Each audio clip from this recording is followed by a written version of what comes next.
Massive fires continue to ravage Greece and threaten the capital, Athens. At the request of the Greek Foreign Ministry, a delegation of Israeli firefighters set out for the country today. Greek firefighters recruit all possible means to combat the 70 different fires burning.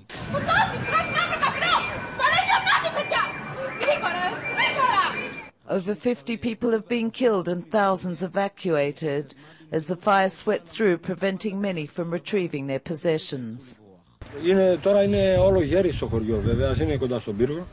Δεν ξέρω περίπου πώς είναι τώρα, αλλά από ό,τι ξέρω τουλάχιστον 3 σπίτια είναι σίγουρα ότι καήκανε. Ένα αυτό, ένα πιο κάτω, εδώ που ερχόσαστε πάνω, και άλλο ένα από εκεί.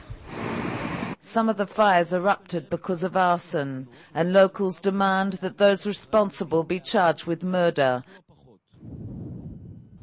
Satellite shots of southern Greece showed a number of different locations where fires broke out simultaneously. 3 civilians have been arrested on suspicion of arson, seen in footage broadcasted in Greece on Sunday.